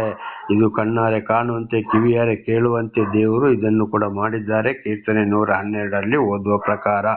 ಅದಕ್ಕಾಗಿ ನಾವು ದೇವರಲ್ಲೇ ಭರವಸೆ ಇಡಬೇಕು. ಖಂಡಿತವಾಗಿ ವಿರೋಧಿಗಳಿಗೆ ಶಿಕ್ಷೆ ಕೊಡದೆ ದೇವರು ಬಿಡುವುದಿಲ್ಲ ಅಂತ ಇದರ ಅರ್ಥವಾಗಿದೆ. 16ನೇ ವಚನ, ಹಿಮವು ಅಡಗಿರುವ ಪ್ರವಾಹಗಳು ಮಂಜುಗೆಡ್ಡೆಯಿಂದ ಕೂಡಿ ಕಪ್ಪಾಗಿರು. ಹಿಮದಿಂದ ಅಡಗಿರುವ ಪ್ರವಾಹಗಳು ಮಂಜುಗೆಡ್ಡೆಯಿಂದ ಕೂಡಿ ಕಪ್ಪಾಗುವ ದೇವರ ನಮಗೆ ಸ್ತೋತ್ರ. ನೋಡಿ, ಹಿಮ ಏನಾಗ್ತದೆ? ಬೆಳ್ಳಿಗಾಗಿ ಬರ್ಬೋದು. ಹಿಮದ ಹಾಗೆ ಅಂತ ನಾವು ಇದನ್ನು ಯೆಶಾಯ 1ನೇ ಅಧ್ಯಾಯದಲ್ಲಿ ಕೂಡ ನಾವು ಅಲ್ಲಿ ಓದುತ್ತೇವೆ, ಹಿಮದ ಹಾಗೆ. ಆದರೆ ಮಂಜುಗೆಡ್ಡೆ ಅಂದ್ರೆ ಏನು? ಈಗ ಉದಾಹರಣೆಗೆ ಮಳೆ ಬರಬೇಕಾದ್ರೆ ಆ ಮಂಜುಗಡ್ಡೆ ಎಲ್ಲಿಂದ ಬರ್ತದೆ? ದೇವರು ಗಾಳಿಯ ಮುಖಾಂತರ ಮೋಡದ ರೂಪದಲ್ಲಿ ತಂದು ಸುರಿತಾರೆ. ಮೋಡ ಬೆಳ್ಳಗಿರ್ತದ, ಮೋಡ ಕಪ್ಪಾಗಿರ್ತದೆ. ಆ ಮೋಡ ಕಪ್ಪಾದಾಗ ಈ ಹಿಮ ಏನಾಗ್ತದೆ? ಭೂಮಿ ಮೇಲೆ ಇದ್ರೂ ಕೂಡ ಅಲ್ಲಿ ಕಪ್ಪಾಗ್ತದೆ. ಹಾಗೆ ಅವರ ಜೀವನ ಕೂಡ ಏನಾಗ್ತದೆ? ಅದು ಹಿಮದಂತೆ ಒಂದ್ಸಲ ಬಿಳುಪಾಗಿ ಅವರಿಗೆ ಕಾಣ್ಬೋದು, ಕಡೆಗೆ ಮೋಡದ ಹಾಗೆ ಹಿಮದ ಗೆಡ್ಡೆಗೆ ಕಪ್ಪಾಗಿ ಅದರ ಜೀವಮಾನ ಅಲ್ಲಾಡಿ ಹೋಗ್ತದೆ, ಸರ್ವನಾಶವಾಗ್ತದೆ. ದೇವರಿಂದ ಅವರು ಶಿಕ್ಷೆಯನ್ನು ಅನುಭವಿಸಲೇಬೇಕು, ಬರುತ್ತಲೇ ಮಾಯವಾಗುವುದು ಅಂತ. ಈಗ ಹಿಮ ಬಿಸಿಲು ಬಂದಾಗ ಏನಾಗ್ತದೆ? ಮಂಜುಗಡ್ಡೆ ಕರಗಿ ನೀರು, ಹಾಗೆ ಅವರ ಜೀವಿತ ಸ್ವಲ್ಪ ದಿವಸ ಮಾತ್ರ, ಕಡೆಗೆ ಅವರು ಕೂಡ ಬಹಳ ಶಿಕ್ಷೆಯನ್ನು ಅನುಭವಿಸಲೇಬೇಕಾಗ್ತದೆ ಅವರು ಅಂತೇಳಿ ಇದರ ಅರ್ಥವಾಗಿದೆ. ದೇವರ ನಾಮಕ್ಕೆ ಸ್ತೋತ್ರವಾಗಲಿ. ಸೆಕೆಯುಂಟಾಗಳೋ ಅವು ಬತ್ತಿ ಕಾಣಿಸದೆ ಹೋಗು. ನೋಡಿ, ಬಿಸಿಲು ಬಂತು, ಸೆಕೆ ಬಂತು, ಒಂದು ಐಸ್ ಕ್ರೀಮ್ ತಗೊಳ್ಳೋಣ, ಒಂದು ಐಸ್ ಕ್ಯಾಂಡಿಯನ್ನು ತಗೊಂಡಲ್ಲಿ ಅದು ಅಲ್ಲಿ ಫ್ರಿಜ್ಜಲ್ಲಿ ಕೂಲಿಂಗಲ್ಲಿ ಇದ್ದಾಗ ಮಾತ್ರ ಹೊರಗಡೆ ತೆಗೆದು ಬಿಸಿಲಿಗಿಟ್ಟದು ಏನಾಗ್ತದೆ? ನೀರಾಗಿ ಕರಗಿ ಕರಗಿ ಕರಗಿ ಹೋಗ್ತದೆ. ನಾವು ಅದರ ಸ್ಥಿರವಾಗಿರುತ್ತೇವೆ. ಹಾಗೆ ಅದೇ ರೀತಿ ಇವರು ಏನಾಗಿದ್ದಾರೆ? ವಿರೋಧಿಗಳು, ದೇವರಿಗೆ ವಿರುದ್ಧವಾಗಿ ಮಾತನಾಡೋರು, ದೇವರಿಂದ ಆಯ್ಕೆಯಾದವರಿಗೆ ವಿರುದ್ಧವಾಗಿ ಮಾತಾಡೋರು ಈ ಐಸಿನ ಹಾಗೆ, ಐಸ್ ಕ್ಯಾಂಡ್ ಆಗಿ, ಐಸ್ ಕ್ರೀಮ್ ಆಗಿ ನೀರಾಗಿ ಹೋಗ್ತಾರೆ. ಅಂದ್ರೆ ಅಂತ ಶಿಕ್ಷೆ ಅವರಿಗೆ ಬಂದೇ ಬರ್ತದೆ ಅಂತ ಇದರ ಅರ್ಥವಾಗಿದೆ. ಆದ್ದರಿಂದ ನಾವು ದೇವರ ಮೇಲೆ ಇಟ್ಟಂತ ಭರವಸೆಯನ್ನ ಬಿಟ್ಟು ಬಿಡಬಾರದು. 18ನೇ ವಚನ, ಇಂಥ ತೊರೆಗಳ ಮಾರ್ಗವಾಗಿ ಪ್ರಯಾಣ ಮಾಡುವ ವರ್ತಕರ ಗುಂಪುಗಳು ವಾರೆಯಾಗಿ ಮರುಭೂಮಿಗೆ ತಿರುಗಿ ನಾಶವಾಗುತ್ತವೆ. ನೋಡಿ, ಅದೇ ದಾರಿಯಲ್ಲಿ ವಿರುದ್ಧವಾಗಿ ಸಾಗುವಾಗ ಖಂಡಿತವಾಗಿ ಅವರು ಭೂಮಿ ಮೇಲೆ ಸಂಪೂರ್ಣ ಅವರು ನಾಶವಾಗಿ ಹೋಗ್ತಾರೆ ಅಂತ ಇದರ ಅರ್ಥವಾಗಿದೆ. ಇದೆಲ್ಲ ನನ್ನ ಕ್ರೈಸ್ತ ಜೀವಿತ 31 ವರ್ಷದಲ್ಲಿ, ಆಮೇಲೆ ಎಲ್ಲ ಗ್ರಂಥಗಳನ್ನ ಓದಿ ತಿಳಿದುಕೊಂಡಾಗ ಇಂಥವರೆಲ್ಲ ಬಹಳ ಮಂದಿ ಮುಗಿದು ಹೋಗಿದ್ದಾರೆ. ವಿರೋಧಿಗಳು, ಹೀಯಾಳಿಸೋರು, ಚಾಡಿ ಹೇಳೋರು, ಬಯಸುವವರು, ಬೈಯುವವರು, ಮತ್ತೆ ಒಬ್ಬೊವರು ಬಂದು ನಮಗೂ ಸಪೋರ್ಟ್ ಮಾಡ್ತಾರೆ, ಆ ಕಡೆಗೆ ಹೋಗಿ ಅಲ್ಲಿಯೂ ಚಾಡಿ ಹೇಳಿ ಅಲ್ಲಿಯೂ ಜಗಳ ಹಚ್ಚಕ್ಕೆ ನೋಡ್ತಾರೆ. ಇಂಥವರೆಲ್ಲ ಬಹಳ ಕಷ್ಟ, ಸಂಕಟ, ದುಃಖವನ್ನು ಅನುಭವಿಸ್ತಲೇ ಇರ್ತಾರೆ. ಇಂಥ ವಿರೋಧಿಗಳಿಗೆ ಬಹಳ ಶಿಕ್ಷೆ ದೇವರೇ ಕೊಡುವವರಾಗಿದ್ದಾರೆ ಅಂತ ಇದರ ಅರ್ಥ. 19ನೇ ವಚನ, ತೇಮದ ಗುಂಪಿನವರು ಕಣ್ಣೆತ್ತಿ ನೋಡಿದರು, ಶೆಬದ ಸಮೂಹದವರು ಆ ತೊರೆಗಳನ್ನು ಹಾರೈಸಿದರು. ಆದರೆ ಬೇರೆಯವರು ಕೂಡ ಏನು ಮಾಡ್ತಾರೆ? ಗೊತ್ತಿದೆ ಇವರು ಈ ರೀತಿ ಮಾತಾಡೋದು ತಪ್ಪು, ಮಾತಾಡಬಾರ್ದು, ಅವರು ನೀತಿವಂತರಾಗಿದ್ದಾರೆ ಅಂತ. ಆಗ ಕಣ್ಣೆತ್ತಿ ನೋಡಿದ್ರು ಕೂಡ ಏನು ಮಾಡ್ತಾರೆ ಅಂತ ಅವರು ಅದನ್ನ ಅವ್ರಿಗೆ ಅಯ್ಯೋ ಹಾಗೆ ಮಾಡಬೇಡಿಯಪ್ಪ, ಬೈಬೇಡಿ, ಅಂಥವನ್ನೆಲ್ಲ ಅವನಿಗೆ ಏನೋ ಕಷ್ಟ, ಸಂಕಟ, ದುಃಖ ಅಂತವರಿಗೆ ಬಂತು, ಆದರೆ ಅವರಿಂದ ಏನೂ ತಪ್ಪು ನಡೆದಿಲ್ಲ, ಏನೂ ಮಾಡಲಿಲ್ಲ ಅಂತ ಅವರು ಬುದ್ಧಿವಾದ ಹೇಳಕ್ಕೆ ಬರೋದಿಲ್ಲ. ಬದಲಾಗಿ ನಿಂತ್ಕೋ ನೋಡ್ತಾರೆ, ಇಲ್ಲಿ ಮಾಡಲಿ, ಏನಾಗ್ತದ ನೋಡೋಣ ಅಂತೇಳಿ. ಹಾಗೆ ನಾವು ಆಗಬಾರ್ದು. ಒಬ್ಬರನ್ನು ಹೀಯಾಳಿಸ್ಬೇಕಾದ್ರೆ ಅವರು ನೀತಿವಂತರು ಅಂತ ಗೊತ್ತಾದ ಮೇಲೆ, ದೇವರ ಮನುಷ್ಯರು ಅಂತ ಗೊತ್ತಾಗಲಿ, ಯಾರೇ ಆಗಲಿ ವಿರೋಧಿಗಳು ಆ ರೀತಿ ಏನಾದರೂ ಅವರಿಗೆ ತೊಂದರೆ ಕೊಡುವಾಗ, ಹೀಯಾಳಿಸಿದಾಗ ಅವರಿಗೆ ಬುದ್ಧಿವಾದವನ್ನು ಹೇಳಬೇಕು. ಒಂದು ವೇಳೆ ಅವರು ಮತ್ತು ನಮ್ಮ ಮೇಲೆ ವಿರೋಧವಾಗಿ ಬರುವುದಾದರೂ ನಾವು ಸುಮ್ಮನೆ ಇರಬೇಕು, ಅಂಥವರಿಗಾಗಿ ಪ್ರಾರ್ಥಿಸಬೇಕು. ಹಾಗೆ ಕೆಲವು ಜನ ಬಹಳ ನೋಡಿಕೊಂಡು ಚಂದ ನೋಡೋರು ಆಗಿದ್ದಾರೆ. ಆದರೆ ನಮ್ಮ ಭರವಸೆ ದೇವರಲ್ಲೇ ಇರಬೇಕು. ದೇವರ ನಾಮಕ್ಕೆ ಸ್ತೋತ್ರ. 20ನೇ ವಚನ, ಅಲ್ಲಿಗೆ ಸೇರಿ ಆಶಾಭಂಗಪಟ್ಟರು, ನಂಬಿದಷ್ಟು ನಿರೀಕ್ಷೆ ಕೆಟ್ಟರು. ನೋಡಿ, ಅವರ ಜೊತೆಲಿ ಹೋಗಿ ಅವ್ರ ಜೊತೆಲಿ ಸೇರ್ಕೊಂಡು ಅವ್ರ ಜೊತೆಲಿ ಏನೇ ಇದ್ರು ಅವರವರು ಒಂದಾಗಿ ಎಷ್ಟೇ ಮಾಡಿದ್ರು ಅವರಿಗೆ ಆಶಾಭಂಗವಾಗ್ತದೆ. ಅವ್ರು ಎಷ್ಟೇ ನಂಬಿದ್ರು ಏನೇ ಮಾಡಿದ್ರಲ್ಲಿ ಏನಾಗ್ತದೆ, ನಿರೀಕ್ಷೆ ಕೆಟ್ಟವರಾಗಿದ್ದಾರೆ. ಅವರ ಕಾರ್ಯ ಫಲ ಕೆಲಸಗಳು ಒಂದು ನೆರವೇರುವುದಿಲ್ಲ, ಒಂದು ಆಗುವುದಿಲ್ಲ. ಒಂದಲ್ಲದ್ರೆ ಒಂದು ಕಷ್ಟ ಸಂಕಟ ದುಃಖದಲ್ಲಿ ಅವರು ಕಣ್ಣೀರು ಹಾಕಲೇಬೇಕು, ಕಣ್ಣೀರಲ್ಲಿ ಕೈ ತೊರೆಯಲೇಬೇಕು. ದೇವರಿಗೆ ವಿರುದ್ಧವಾಗಿ, ದೇವರಿಂದ ಆಯ್ಕೆಗೊಂಡವರಿಗೆ ಬರುವಂತಹ ಕಷ್ಟ ಸಂಕಟಗಳಿಗೆ ವಿರುದ್ಧವಾಗಿ ಮಾತನಾಡಿದವರು ಒಂದಲ್ಲ ಒಂದು ರೀತಿಯಲ್ಲಿ ಕಣ್ಣೀರಲ್ಲೇ ಕೈ ತೊಳಿತಾ ಇರಬೇಕು. ಯಾವಾಗಲೂ ಕಷ್ಟ ಸಂಕಟ ದುಃಖಗಳನ್ನವರನ್ನು ಬಿಟ್ಟು ಹೋಗುವುದಿಲ್ಲ ಅಂತ ಇದರ ಅರ್ಥ. 21ನೇ ವಚನ, ಈಗ ನೀವು ಹಾಗೆ ಇದ್ದೀರಿ, ನನ್ನ ವಿಪತ್ತನ್ನು ಕಂಡ ಕೂಡಲೇ ಹೆದರಿದ್ದೀರಿ. ನೋಡಿ, ಅಲ್ಲಿ ಏನಾಗಿದೆ, ಈಗ ನೀವು ವಿರೋಧಿಗಳಿಗೆ ಹೇಳ್ತಾರೆ, ನೀವು ಹಾಗೆ ಇದ್ದೀರಿ, ಈಗ ಆ ರೀತಿ ಇದ್ದೀರಿ, ಇನ್ನು ನನ್ನ ಕಂಡುಬಿಟ್ಟು ನೀವು ಹೆದರ್ಕೊಂಡಿದ್ದೀರಿ. ಈಗ ಇನ್ನು ಸ್ವಲ್ಪ ದಿವಸದಲ್ಲಿ ನಿಮ್ಮ ವಿಷಯಗಳು ಏನಾಗ್ತವೆ ನೋಡ್ಕೊಳ್ಳಿ ಅಂತ ಹೇಳ್ತಾ ಅವರಿಗೆ ಯೋಬ ಎಚ್ಚರ ಕೊಡ್ತಾ ಇದ್ದಾನೆ. ಇದು ಇವತ್ತು ನನ್ನ ಬಾಯಿಯಲ್ಲಿ ಕೂಡ ಅನೇಕರಿಗೆ ಇದೇ ಬರ್ತಾ ಇದೆ. ತಿಳಿಸ್ತೇನೆ, ಬೈಬೇಡಿ, ಮಾಡಬೇಡಿ. ನೋಡಿ, ಇಂಥವರು ಖಂಡಿತವಾಗಿ ಬಹಳ ಕಷ್ಟ ಸಂಕಟ ದುಃಖಗಳು ಬರ್ತವೆ. ಈಗ ನಿಮ್ಮ ಸಮಯಗಳು ಚೆನ್ನಾಗಿದ್ದಾವೆ, ಏನು ಮಾಡಿದ್ರು ನಿಮಗೆ ನೆರವೇರ್ತದೆ. ದೇವರು ಕೈ ಬಿಟ್ಟಿದ್ದಾನೆ, ಇಂಥಲ್ಲಿ ಹೀಗೆ ಬರೆಯಲ್ಪಟ್ಟಿದೆ. ಒಂದು ದಿವಸವಿದೆ, ಆಮೇಲೆ ಅನುಭವಿಸಲೇಬೇಕು. ಮಾಡಿದನ್ನು ಮಹಾರಾಯ ಎಂಬ ಮಾತಿನ ಪ್ರಕಾರ ಇದು ಕೂಡ ಬೈಬಲಲ್ಲಿ ಬರೆಯಲ್ಪಟ್ಟಿದೆ. ಬಹಳ ಎಚ್ಚರ. ಅದಕ್ಕೆ ಶ್ರೀಕೃಷ್ಣ ಪರಮಾತ್ಮನು ಕೂಡ ಮಹಾಭಾರತದಲ್ಲಿ ಹೇಳಿದರೆ, ನಿನ್ನ ಕೆಲಸವನ್ನು ಸಂಪೂರ್ಣನಾಗಿ ನೀನು ಮಾಡು, ಯಾವುದೇ ಆಪತ್ತು ವಿಪತ್ತು ಇಲ್ಲದೆ ನಂಬಿಕೆಯಿಂದ ಪ್ರಮಾಣವಾಗಿ ಮಾಡು, ನಿನ್ನ ವಿರೋಧಿಗಳಿಗೆ ಕಾಲವೇ ತಕ್ಕಾದ ಉತ್ತರವನ್ನು ಕೊಡುತ್ತದೆ ಅಂತೇಳಿ ಶ್ರೀಕೃಷ್ಣ ಪರಮಾತ್ಮರು ಕೂಡ ಮಹಾಭಾರತದಲ್ಲಿ ಇದನ್ನೇ ಹೇಳಿದ್ದಾರೆ. ಭಗವದ್ಗೀತೆಯಲ್ಲಿ ಕೂಡ ಇದನ್ನೇ ಹೇಳಿದ್ದಾರೆ. ಆದ್ದರಿಂದ ನಾವು ಬಹಳ ಎಚ್ಚರವಾಗಿರಬೇಕು. ಯಾವುದೇ ಕಷ್ಟ ಸಂಕಟ ವಿರೋಧಿಗಳು ಬಂದರೂ ನಾವು ಹೆದರಬಾರದು. ತಕ್ಕಾದ ಉತ್ತರವನ್ನು ಕೊಟ್ಟುಕೊಂಡು ದೇವರಲ್ಲಿ ಪ್ರಾರ್ಥಿಸ್ತಾ ದೇವರಲ್ಲಿ ನಂಬಿಕೆಯನ್ನು ಕಳೆದುಕೊಳ್ಳದೆ ನಾವು ಮುಂದೆ ಯೋಬನ ಹಾಗೆ ಜೀವಿಸಬೇಕು. ಅದಕ್ಕಾಗಿ ಕೂಡ ನಾವು ಪ್ರಯತ್ನ ಪಡಬೇಕು. ನಮ್ಮ ಮಕ್ಕಳಿಗೂ ಇತರರಿಗೂ ತಿಳಿಸುವ ಸಂದರ್ಭದಲ್ಲಿ ಅದನ್ನು ತಿಳಿಸಲೇಬೇಕು. ಇದು ನಾಳೆಗೂ ಮುಂದುವರಿಯುವುದು. ಪ್ರಾರ್ಥನೆ ಮಾಡಿಕೊಳ್ಳೋಣ. ಸರ್ವ ಸೃಷ್ಟಿಕರ್ತನ ತಂದೆಯ ದೇವರೇ, ಮಗನ ದೇವರೇ, ಪರಿಶುದ್ಧಾತ್ಮನೇ, ನಿಮ್ಮ ನಾಮಕ್ಕೆ ಸ್ತೋತ್ರ. ಸ್ವಾಮಿ, ಇವತ್ತಿನ ಸಂದೇಶವನ್ನು ನನ್ನ ಸಹೋದರ ಸಹೋದರಿಗೆ ನೀವು ತಿಳಿಸಿದಕ್ಕಾಗಿ ಸ್ತೋತ್ರ. ಅವರಿಗೆ ಏನಾದರೂ ನಂಬಿಕೆ ಇಂಥ ಒಂದು ಸ್ಥಿರ ಯೋಚನೆ ಇಲ್ಲದೆ ಹೋದರೆ, ತಪ್ಪಿ ಹೋಗಿದ್ದರೆ ಅವರನ್ನು ಕ್ಷಮಿಸಿರಿ. ನಿಮ್ಮ ಪ್ರೀತಿ ಸಾಯಲ್ಲದೆ ಯಾರಿಗೂ ಬಳಸಿಕೊಳ್ಳುವ ನಂಬಿಕೆ ಬರಲು ಸಾಧ್ಯವಿಲ್ಲ. ಸ್ವಾಮಿ, ಪಾಪ ಪರಿಹಾರ, ರಕ್ಷಣೆ, ಧೈರ್ಯ, ಪ್ರೀತಿ ಎಲ್ಲವೂ ನಿಮ್ಮಿಂದಲೇ. ಅವರನ್ನು, ಅವರ ಮಕ್ಕಳನ್ನು ಎಲ್ಲವನ್ನೂ ಹೇರಳವಾಗಿ ಆಶೀರ್ವದಿಸಿರಿ. ನಿಮ್ಮೆಲ್ಲ ಉಪಕಾರಗಳಿಗಾಗಿ ಕೃತಜ್ಞತಾ ವಂದನೆಗಳು. ಯೇಸುವಿನ ನಾಮದಲ್ಲಿ ಪ್ರಾರ್ಥಿಸಿದ್ದೇನೆ ನಮ್ಮ ತಂದೆ, ಆಮೇನ್. ಇದನ್ನು ಕೇಳುತ್ತಿರುವ ನನ್ನ ಸಹೋದರ ಸಹೋದರಿ, ನಿಮಗೂ ನನ್ನ ಹೃದಯಪೂರ್ವಕವಾದ ಧನ್ಯವಾದಗಳು. ದೇವರು ನಿಮ್ಮನ್ನು, ನಿಮ್ಮ ಮಕ್ಕಳನ್ನು ಕೂಡ ಎಲ್ಲ ರೀತಿಯಲ್ಲಿ ಹೇರಳವಾಗಿ ಆಶೀರ್ವದಿಸಿ ನಿಮ್ಮೆಲ್ಲರನ್ನು ಸಾಕ್ಷಿಗಳನ್ನಾಗಿ ಮಾರ್ಪಡಿಸಲಿ. ಅನೇಕರಿಗೆ ದಾನ ಧರ್ಮ ಮಾಡಿ ಜೀವಿಸಿ ಪರಲೋಕದ ರಾಜ್ಯವನ್ನು ಸವಿಯುವಂತೆ, ಪರಲೋಕ ರಾಜ್ಯವನ್ನು ಪ್ರವೇಶಿಸುವಂಥ ಭಾಗ್ಯವನ್ನು ಕೂಡ ಆ ಸರ್ವ ಸೃಷ್ಟಿಕರ್ತನದ ದೇವರು ನಿಮ್ಮೆಲ್ಲರಿಗೂ